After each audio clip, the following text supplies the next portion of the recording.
Ya.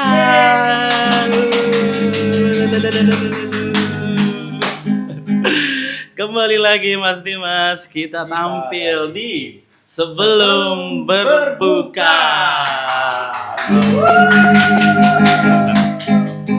Program live TikTok andalan bersama tim Sinergi Bicara sekarang sudah masuk episode ke-3. 3 saja. Terima kasih teman-teman yang sudah menemani dari episode pilot sampai episode ketiga ini. Kita masih panjang perjalanannya. Kita akan bahas tema seru lainnya. Nah, untuk hari ini di episode ketiga, Mas, kita akan membahas tema tentang siapa sih idola public speaker kamu? Siapa public speaker idolamu? Setiap orang pasti punya idola. Setiap orang pasti punya idola, tapi di sini khususon kita akan bahas public speaker. Oke, Mas Dimas, untuk kita mulai obrolan seru-seruan ini. Untuk teman-teman yang lagi di perjalanan pulang dari kantor, baru pulang jam 5 sore tadi. Atau yang sudah di rumah mau siap-siap cari takjil berbuka. Atau yang sedang berteduh. Bersama hari ini hujan. Seseorang. Nah, tapi kita di pantai ini nggak hujan ya? Oh, enggak. Agak-agak panas di sini. Masih silau. Masih silau, di belakang saya. Sangat santai di pantai. Santai di pantai. Oke, pembahasan kali ini public speaker idola, Mas. Nah, masing-masing dari kita pasti punya idola nih. Pasti, tapi kita khusus pasti membahas punya. public speaker. Aku dulu ya, aku Iya, boleh. Mas Dimas public speaker idolaku. Boleh. Jadi, kalau untuk public speaker idolaku, aku sih suka orang yang dia entertainer, tapi dia bisa, yang seru ya, yang seru. Dia saat tampil di panggung, saat speech, saat menyampaikan gagasannya dia bisa dan mapan dalam menyampaikannya tuh. Salah satunya kalau internasional aku suka Leonardo DiCaprio, Mas. Apalagi keren pas, juga ya speech-nya dia itu ya. Pas speech dia kalau nggak di Majelis Umum UN. Di Bukan PBB, Majelis NU ya, bukan. Terbalik. Beda ya. Atau saat dia menerima Oscar, itu keren banget. Kenanganku saat dia menerima Oscar tuh dia bilang, aku mendapatkan Oscar ini bukan tanpa perjuangan. Nah, kita menjaga bumi ini dari global warming juga harus dengan perjuangan. Tetap ada pesan itu. Moralnya ya. Beliau kan aktivis bumi, aktivis lingkungan hidup. Ya, kalau Mas Dimas siapa, Mas? Public speaker andalan Mas Dimas, idolanya. Kayaknya aku merasa saat ini mungkin salah ya milih idola ya kayaknya. Itu siapa tuh dia? Limbat sih. Itu termasuk enggak ya? Dengan gesturnya, nah itu benar tuh, pertanyaan bagus tuh, Mas. Dengan gestur dan bahasa ininya, bahasa tubuhnya aja. Padahal cuma gitu kita aja. paham dia lagi marah, dia lagi ketawa. Kecuali video viral yang dia lagi bersin tuh, keluar suara. Tapi itu beneran, Limbat, Mas. Enggak juga sih. Kalau yang seriusnya siapa, Mas? Idolanya? Seriusnya mungkin terlalu serius ya. Aku tuh suka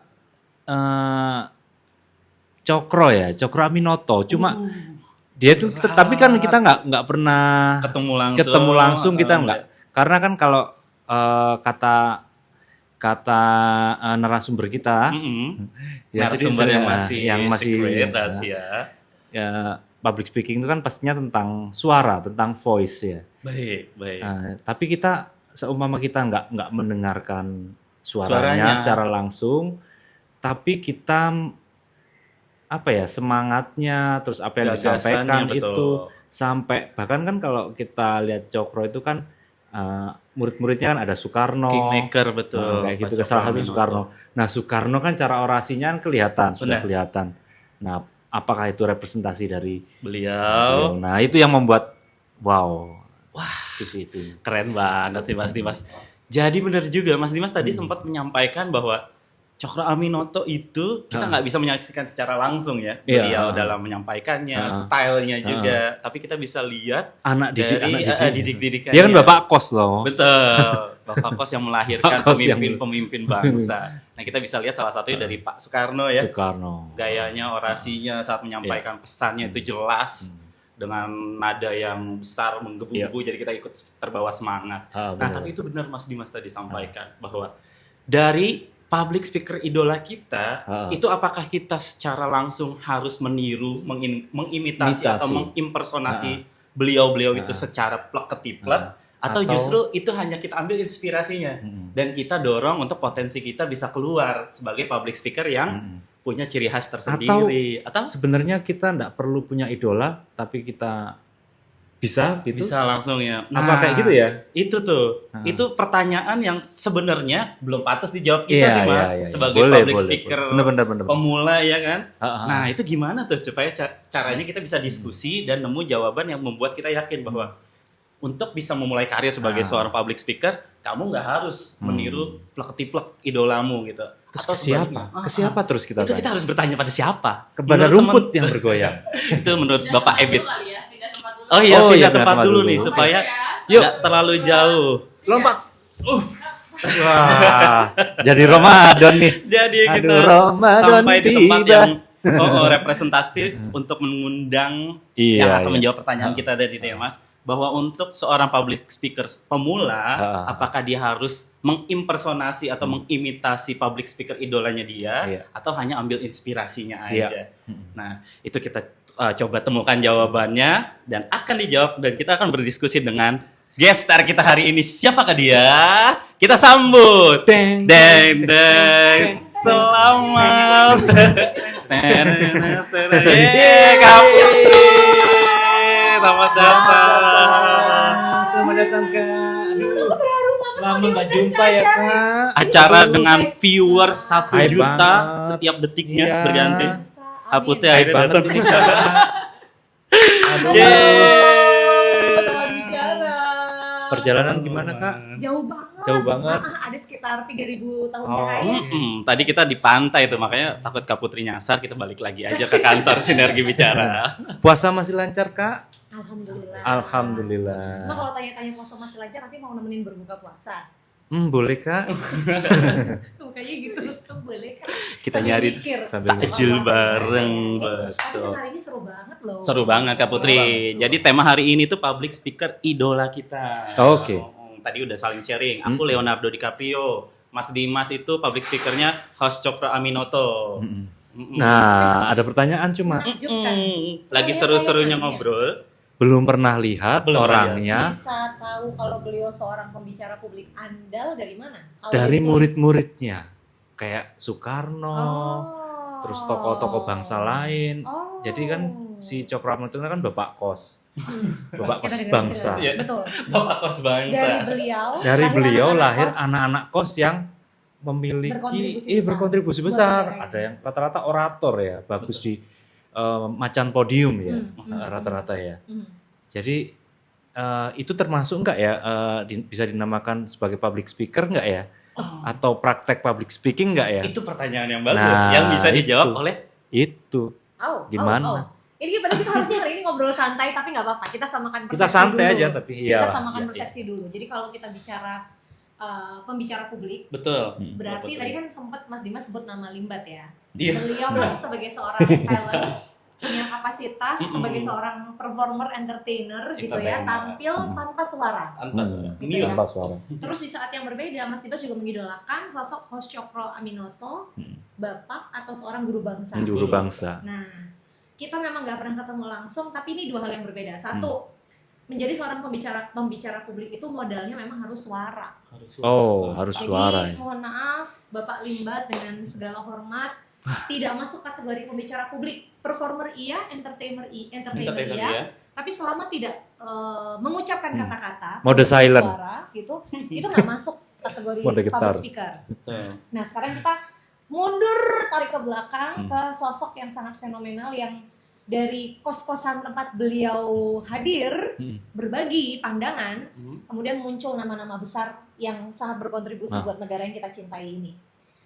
Jelas seorang pembicara publik karena kita tadi kan bilang dari murid-murid beliau belum ada rekaman yang bisa saya nggak tahu belum ada tapi artinya kalau ada film tentang sosok Host Cokro Aminoto yang menceritakan kembali beliau bagaimana cara berpikir, bagaimana cara menyampaikan pesan dengan double check ke keluarga, ya kan, dari generasi ke generasi.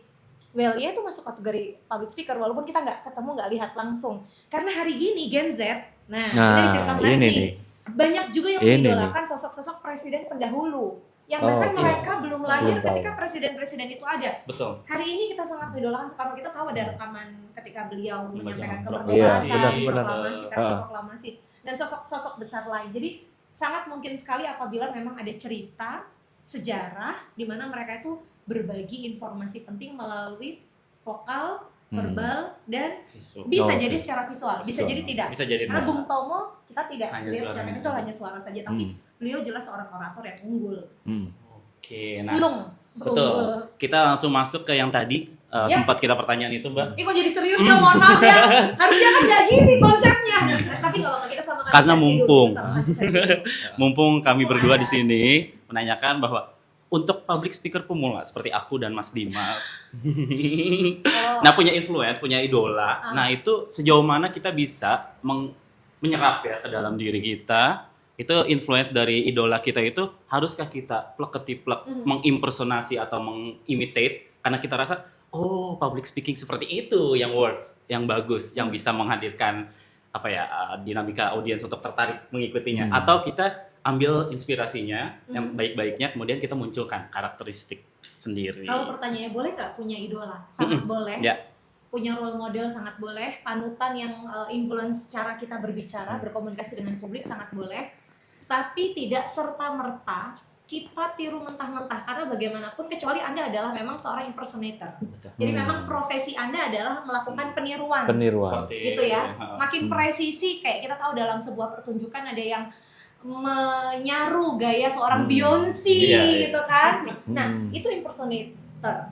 Tapi kalau mau jadi seorang pembicara publik, menurut saya sampai dengan hari ini perlu untuk punya karakter, terinspirasi sangat boleh, tapi tidak serta-merta membuat kita harus seperti mereka, tidak. Karena manusia tuh nggak ada yang persis sama loh. Sidik jari kita aja kan nggak sama. Jadi ya apa sih kira-kira kayak misalnya nih Mas Dimas, apa yang menarik dari sosok Mas Dimas sebagai seorang pembicara publik? Pertama, lihat daftar nama pembicara idolanya. Betul. Walaupun beliau sangat mengidolakan host Cokro Aminoto, tapi perhatikan waktu yang dia habiskan untuk mendengarkan podcast, YouTube konten.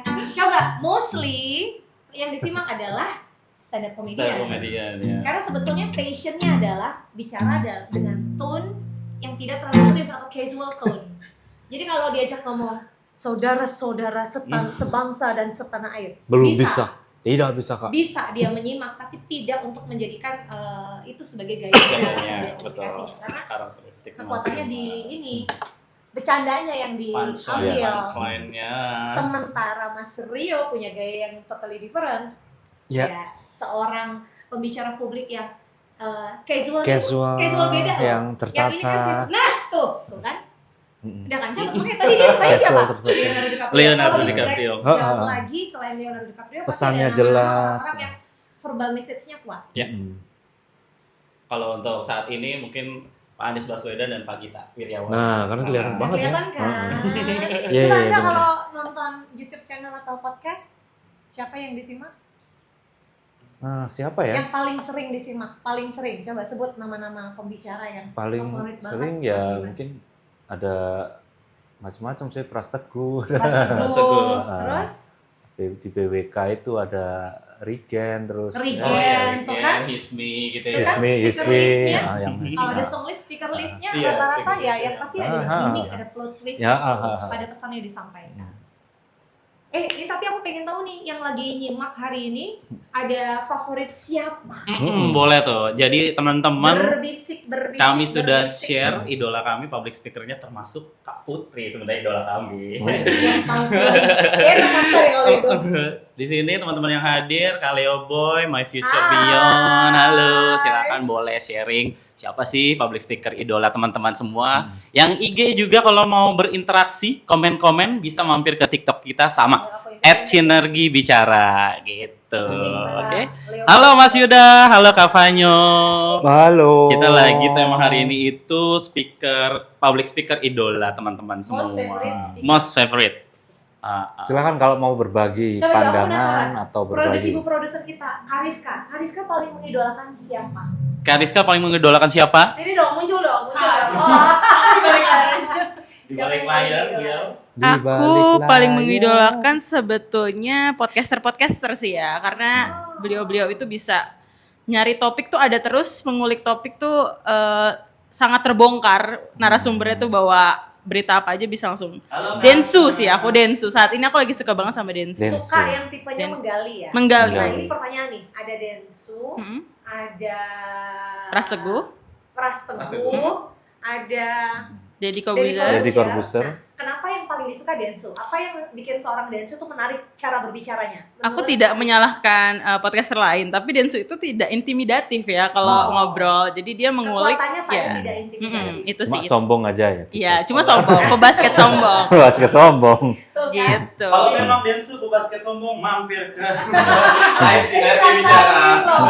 Tuh kan, masing-masing kita sebagai audiens itu pasti punya target pembicara yang secara value itu kita sukai iya, preferensi utama gitu. Kayak tadi Kak Rizka, preferensinya pembicara yang nggak intimidatif. Jadi nggak cuma Densu daftar nama pembicara yang ketika menggali jawaban dari narasumber atau mereka sedang bercerita nggak intimidatif, mostly kecenderungannya bakal suka. Seperti Anda berdua contohnya. Kalau kan intimidatif banget ya. Nah, Kak Putri, kita sambil menunggu teman-teman share nih siapa public speaker andalannya. Ingat, kita semua 30 menit, manfaatkan waktu itu mumpung gestar kita masih punya waktu. Iya, mau tanya tentang yang lainnya boleh. Nah, biasanya kita ada gimmick nih, itu dari Kak Rizka tim kreatif. Sudah menyiapkan sesuatu. Macam-macam. Nah, untuk hari ini, jadi kan aku dan Mas Dimas lagi-lagi kita coba humble bragging ya. Kita kan public speaker pemula nih Kak Putri. Kemarin juga share karir kita dimulai dari apa sama Mas Dimas juga kemarin. Nah, kita mau tahu dong, Kak Putri nanti akan diberikan satu gambar. Nah, itu bisa deskripsikan. Kira-kira ada kenangan apa dengan gambar tersebut? Yang pastinya itu adalah suatu monumen perjalanan karir Kak Putri sebagai public speaker yang sekarang mendunia gitu. Oke, Kak Rizka, mana surprise ya? Boleh dikirakan. Coba ditunjukkan teman-teman. Jadi gambarnya Barney teman-teman. Nah, silakan. Clap your hands. If you're happy and you know it, clap your hands. If you're happy and you know it, then you really want to show it. If you're happy and you know it, clap your hands. Wah, cerita apa Kak Putri di balik gambar ini? Keren banget ya, tim kreatif di luar prediksi. Ya Allah. Jaya. Sangat berhasil sekali. Buat yang melihat Rizky Putri hari ini, pasti nggak tahu apa relasinya Rizky Putri dengan sosok satu ini. Aku pun belum dapat ceritanya tuh. Jadi fun fact banget. Aku pun sudah. Jadi tim kreatif kita yang riset memang. Jadi momen ini adalah momen ketika beliau menemani saya memandu acara di salah satu mall yang sangat besar di Surabaya. Sebut saja nama sebenarnya Tunjungan Plaza di Atrium. Di mana waktu itu lagi rame banget kids event. Nah, kids eventnya bukan sembarang kids event. Jadi ini memang di konsep international live show. Di mana yang diundang adalah icon-icon yang memang bisa menarik minat family to come and join the show. Jadi memang bergantian dari banyak karakter, banyak tokoh. Pas waktu itu tahun kedua mereka menggelar ini, aku ikut audisi, jadi aku tuh langsung jadi ada masih presenter berita di salah satu stasiun TV di Surabaya. Waktu itu dikontak, kemudian diminta untuk kirim video seolah-olah sedang memandu acara anak-anak bilingual, bahasa Inggris, bahasa Indonesia. Padahal jujur pada saat itu Rizky Putri itu sangat tidak percaya diri berbicara dalam bahasa Inggris. Tapi, setelah mengirim video itu dengan menggunakan bahasa Inggris sederhana ya. Hello everyone, let me introduce myself. My name is Rizky Putri. You can call me Kak Putri. Everyone can call me Kak Putri. Gitu-gitu kan, kayak gitu-gitu kan, bikin videonya. Ternyata aku lolos audisi. Jadi apa yang diaudisikan? Sebuah program live show di mana selama 19 hari non-stop. 19 hari non-stop, masa liburan sekolah. Di Atrium Mall Tunjungan Plaza, aku diminta untuk memandu acara dan aku ingat banget itu zaman dimana waktu itu rate nge-MC kalau sekali event itu masih 100-250, tapi di event itu aku dibayar 500.000 untuk 3 kali 60 menit performance. 3 kali 60 menit, jangan dikira aku tampil 60 menit, enggak. 15 menit MC opening, 30 menit live show, 15 menit MC meet and greet. Jadi waktu efektifku bekerja hanya 90 menit, tapi standby-nya dari jam 12 siang sampai jam 8 malam.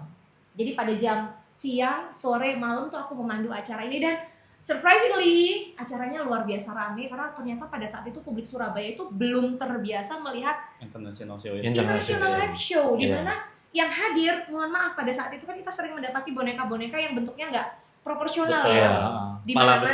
Nah, itu ya. Yang waktu itu datang betul-betul ada MC dari talent itu yang dari Australia ngomong dalam bahasa Inggris, kemudian talent-talentnya semua bicara bahasa Inggris. Jadi anak-anak benar-benar diajak menyaksikan sebuah performance berskala internasional tanpa harus ke Disneyland. Kebayang dong betapa happy-nya publik Surabaya pada saat itu, karena di atrium itu dibagi 2 area. Area anak-anak, mau apapun latar belakang Anda gitu ya. Kalau anak-anak Anda pengen nonton, lesi Anda di situ. Mau apapun background, yang mau sekolah publik, sekolah swasta, international school, national school, mau nonton itu ya lesehan. Orang tuanya harus mengawasi dari belakang, ikut nonton juga, nggak boleh meninggalkan anaknya. Tapi di area terpisah, area untuk dewasa. Kebayang mulai dari lantai dasar atrium sampai lantai paling atas itu penuh sesak orang nonton, dan aku jadi MC di acara itu. Jadi gara-gara event ini Rizky Adi Putri dikenal sebagai guru TK. Bukan MC ya. Jadi ini momen yang luar biasa berkesan sekali, salah satu tonggak penting dalam perjalanan karirku sebagai seorang pembicara publik. Dan sejak itu dikenal aku sebagai Kak Putri. Ada yang ngira Miss Putri, karena mau nggak mau harus bilingual. Jadi dikira guru atau pengajar di sekolah gitu. Ini gila, ini luar biasa. Benar-benar monumen perjalanan ya. Keren. Berhasil. Terima kasih tim kreatif. Kak Putri, kita balas-balasin salam-salam dulu. Tuh, kata video di YouTube Kak Putri. Oh, ada videonya di YouTube Kak Putri, boleh cek. Barney Live Show ya. Barney. Oke. Kita balas-balas dulu. Itu ada Kak Lis, Mbak Putri, Pak Dimas, salam dari Semarang. Kok manggilnya Pak Dimas, Mbak Putri? Iya. Nggak tahu siapa yang lebih muda dan siapa yang paling tua di sini ya. Pak Dimas. Kak Fit Rap Voice, Kak Put, halo. Gestar kita hari ini Kak Putri. Ya ampun, ramai banget 12 orang loh. Coba di sebelah ada berapa Kak orang? Yuda, tema sore ini warna krem. Iya. Nggak sengaja ya? Accidentally. Accidentally. Kak Hasna, Mbak Putri, halo. Hasna, di Tuban ini. Seneng banget. Iya, jadi kakak-kakak teman bicara yang baru bergabung, aku ingatkan kembali lagi bahwa tema kecil hari ini adalah public speaker idola kita.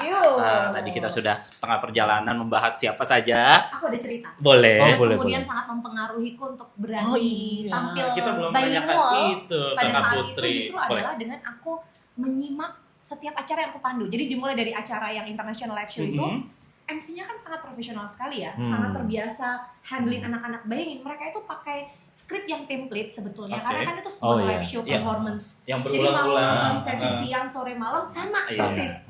Tapi cara mereka merangkul audiens, bahkan sampai anak-anak tiap hari natural banget sama orang tua itu luar biasa. Itu momen dimana aku belajar jurus pertama public speaking, knowing your audience is very very important. Jadi nomor 1, kenali audiens dulu. Langsung tuh begitu ngeliat, kan waktu itu situasinya audiensnya nggak cuma anak-anaknya aja tapi juga orang tuanya yang disapa, not only hi boys, hi girls, but also hi moms, dads, grandmas, granddads, hi, yang benar-benar wah aku belajar banyak banget di situ. Jadi nggak usah jauh-jauh, sebetulnya sosok pembicara publik terdekat kita itu bisa jadi justru yang sangat influence kita tanpa kita sadari. Ntar malam terawih itu bisa jadi sosok ustadz yang lagi kasih ceramah juga sangat influence kita. Guru kita, orang tua kita, it can be anyone, nggak harus sosok-sosok yang jual takjil. Iya betul. Yang jago banget. Jadi pernah kami momen buat takjil, niatnya cuma beli 1 gorengan, tapi si ibu ini pandai sekali mendefinisikan bahwa ini niatnya bersih, bahannya segar, sampai dia yang tadinya niat beli 1 jadi beli 10. Jadi borong. Iya kan, public speaking for marketing. Betul. Gitu. Itu sih. Itu cuma mau nambahin itu aja. Terima kasih Kak Putri. Daging banget udah kita makan sebelum berbuka. Dari Kak Putri. Teman-teman ada Kak siapa tadi baru? Selamat sore sudah bergabung. Kak turun sedikit. Kak Ria happy. Happy terus ini Kak Ria. Kak Ria lagi happy. Namanya bener-bener ini yang konsisten ya. Ria happy. Oh iya. Ria, happy. Bagus banget. Kak, sampai jam berapa live-nya? Kak Hasna, kita tiap hari programnya selama Ramadan 30 menit dari jam 5 sore. Ya, sampai makanya programnya sebelum berbuka. 5 menit lagi. Wah, tim kreatif bilang 5 menit lagi. Aku ini lebih lama di sini. Jadi tiap episodenya kita pasang tema-tema. Ya, seru banget. Cuma beruntungnya hari ini ada Kak Putri ikut kalau ada menemani. pertanyaan boleh loh. Boleh banget. Masih lama 5 aja. menit masih Tinggal aman. ketik. Nunggu maghrib aja 5 menit lama. Itu Kak Ika, Farid Bonus Aziza. 30. Kak Farid detik. Aziza. Di Malang. Miss you Hai, Kak much. Ika. Miss you too dari tim Sinergi Bicara dan Kak Putri. Kak Hasna bonus 30 detik. Ini lucu ya. Lucu Boleh nggak banget. dibawa pulang? Boleh. Kan memang pulang sekali. Iya kan kamu nginep di sini ya. Gimana Kak, teman bicara semua, public speakernya selain Kak Putri, apakah ada? Oh banyak. Banyak. Pasti. Yang bisa tadi kata Kak Mbak Putri, kan, miss you nge-shape so much. kita dalam ini menyampaikan atau menjadi public speaker yang inilah mapan lah, Tapi menuju aku mau mapan. nambah satu informasi sih, mengidolakan boleh, tapi jangan kemudian merasa aku harus bisa kejar persis sama. Seperti dia. Karena tiap orang kan path-nya Iya, beda-beda ya. Betul. Jadi kalau misalnya kita mengidolakan, contoh nih, aku yakin Mas Rio mengidolakan seorang Leonardo DiCaprio itu bukan tanpa alasan gitu. Selain public speaking style beliau, Iya. bagaimana beliau berakting. Jadi yang dibeli sesungguhnya itu adalah personality-nya. Oh, Nah ini yang sering kali kita the whole package gitu. Nah ini yang juga perlu untuk diingat teman-teman ketika menjadi seorang pembicara publik, jangan terjebak pada personality orang lain. Karena ketika Anda menawarkan dan menghadirkan personality Anda, kenapa Densu bisa begitu dicintai, seorang Deddy Corbuzier bisa begitu dicintai, dan mereka nggak berkompetisi loh, mereka bisa berkolaborasi karena masing-masing punya karakter yang tidak persis sama. Kenapa Limbat nggak punya podcast? Sebenarnya kalau konsep podcast yang video podcast bisa karena menjawab dengan gestur. Bisa. Limbat dan Bolot gitu. Oh iya, itu dynamic duo sekali itu. Satunya udah denger. Limbat dan Bolot. Langsung bayangin ya, jadi apa? Lihat-lihatan aja Limbat. Apa?